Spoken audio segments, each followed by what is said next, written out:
So, I just watched the final film in the main competition, the Spanish Psiconautas, and I have a feeling this will be the winner. Not because it's the best film, I still think Miss Okusai was the better one, but because it is possibly the most visually rich and interesting film in the entire festival. And it's also the most thematically fulfilling, thematically interesting also. It stars a group of anthropomorphic animal characters about in their teens with their own individual stories that intersecate with each other in this island that seems to be like a allegorical microcosm for our society, our dying society, because of all the pollution and death and industrial zones explosions, which is how the film begins with. Yes, there is a heavily laid pro-environmentalist message in it, but to be fair, it's actually part of a greater whole, this message that is. And the greater thematic whole is hope. This film is about hope, the loss of hope, and the trying so hard to hold on to it in a world that is systematically dying before your eyes. And thus we have this series of characters with their own conflicts, and we have their metaphorical representations of their own struggles literally appearing before their eyes, as if the allegoric depiction of, say, drug addiction, abuse, and also the sins of the fathers and the past consuming you in the present, all of that is basically taken at face value by the characters in the film.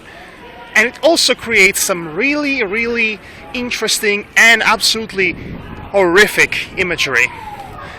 There are moments in which the animation really shines and creates scenes of absolute horrific beauty in that regard.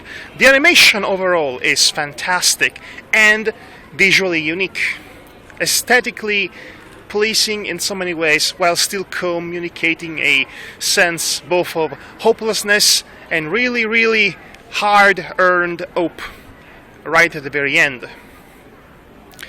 So yes, the only problem that I have with Psiconautas, which translates in Psiconauts, which has nothing to do with the game, is that, well, I think the film could have used a few more minutes to breathe. It's a bit short, and unfortunately because of that, and because of all the characters that are in it, we don't get enough time to properly develop the interpersonal relationships or the individual arcs. Which is a shame, really, because there were really, really interesting characters that don't get enough development, in my opinion. So the film could have used a few more minutes in its total length. But other than that, this is a greatly interesting, visually promising feature. And it's based off a graphic novel by the same name, again, Psiconautas. I'm definitely going to check out for that graphic novel in the future, and you should too. In fact, you should definitely look up for this film, Psiconautas. It might not be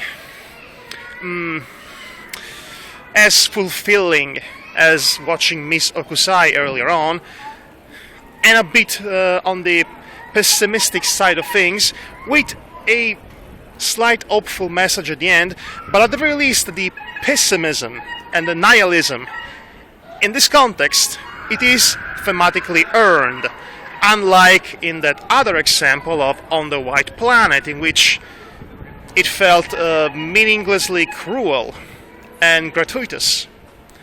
So there you go, Psiconautas. It gets my recommendation.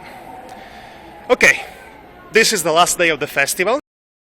And all that's left for me to do at this point is to wait for the award ceremony and see who wins. Both the feature-length films and the short films, which I have not talked to you about. Maybe I will in a second time, but I've been busy.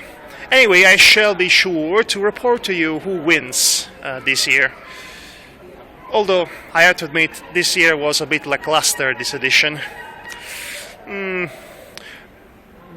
really good ones were just so few and far in between. I am slightly dissatisfied, I have to say. Well, I guess see you later.